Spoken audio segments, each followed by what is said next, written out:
नमस्कार मंडळी, आज आपण बनवणार आहोत खूपच चविष्ट घरगुती पद्धतीचं वांग्याचं कालवण. भरपूर रस्सेदार आणि झणझणीत. तर चला मग सुरुवात करूया. मी इथे लहान कोवळी वांगी घेतली आहेत. सगळ्यात आधी वांगी नीट धुवून स्वच्छ केली आहेत आणि त्यामध्ये देठ थोडेसे कापून घेतले. त्यानंतर प्रत्येक वांग्याला मधोमध असे 4 कट मारलेत. पूर्ण वेगळे केले नाहीयेत, म्हणजे वांगी व्यवस्थित उघडतील पण एकत्र राहतील. कट केल्यानंतर लगेच मी वांगी पाण्यात टाकून ठेवली आहेत.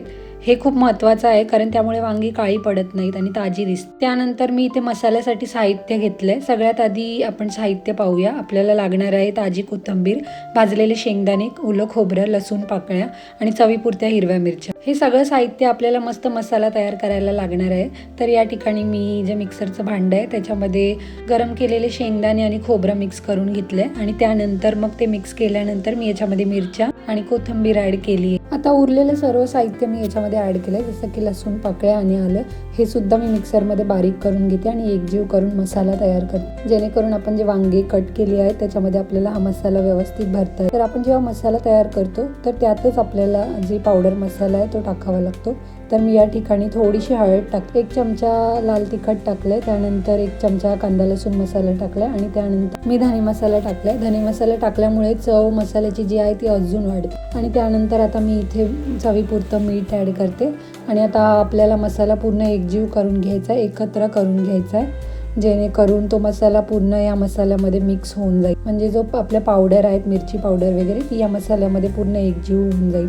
आणि त्यानंतर मग आपण जी वांगी कापून ठेवली होती, म्हणजेच आपण जी अर्धवट वांगी कापून घेतली होती, त्यामध्ये आता आपल्याला हा मसाला फिल करायचा आहे. मसाला पूर्ण असा भरून घ्यायचा आहे, जेणेकरून वांग्यांना मस्तपैकी अशी चव येईल. आता या ठिकाणी मी 10 ते 12 वांगी घेतली होती, तर त्यामध्ये पूर्ण मी असा मसाला मिक्स करून घेतला आहे. प्रत्येक वांग्यामध्ये भरभरून मसाला मिक्स केला, जेणेकरून मसाल्याची जी चव आहे ती या कालवण्यात किंवा जो आपण त्याचा रस्सा बनवतोय त्याच्यामध्ये पूर्णपणे अशी उतरेल. आता आपल्याला एक कढई घ्यायची आहे, तर मी या ठिकाणी एक कढई घेतली आणि त्याच्यामध्ये तेल गरम करायला ठेवलं आहे. तेल आपण जेव्हा पण गरम करतो तेव्हा मीडियम आचेवरच गरम करायचं, जेणेकरून तुमचा मसाला खाली लागत नाही किंवा करपत नाही. आणि तेल जेव्हा हलकं गरम होतं त्यानंतरच आपण जिरे आणि मोहरीचा तडका याच्यामध्ये द्यायचा, जेणेकरून मोहरी मस्तपैकी अशी फुलून येते. आता या ठिकाणी सुद्धा मी तेलामध्ये काही मसाले ॲड केलेत, जे मी वांग्याच्या मसाल्यांमध्ये ॲड केलेले तेच मसाले मी या ठिकाणी ॲड केले, पण थोडे कमी प्रमाणात ॲड केले. आता छान असे मसाले हलके गरम झाल्यानंतर तेलामध्ये त्याची पूर्ण चव उतरते. पूर्ण चव उतरल्यानंतर मग आपण ते मसाले असे मस्तपैकी एकजीव करून घ्यायचे, मिक्स करून घ्यायचे.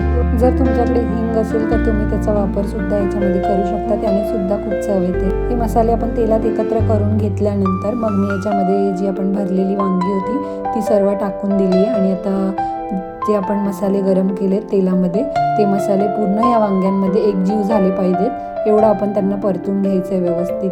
ही जी सगळी वांगी आहेत त्या सगळ्या वांग्यांना मसाल्याचा लेप मीठ लागेल असं ढवळून, जेणेकरून वांग्याची चव अजून वाढते. त्यानंतर आता पुन्हा मी या ठिकाणी चवीनुसार मीठ ॲड केलं, कारण की आपण आधी जे मीठ ॲड केलेलं ते कमी मीठ असतं आणि आपल्याला थोडंसं आणखी वरती टाकावं लागतं चवीसाठी. त्यामुळे मी या ठिकाणी परत मीठ ॲड केलं आणि परतून घेतली वांगी छानपैकी.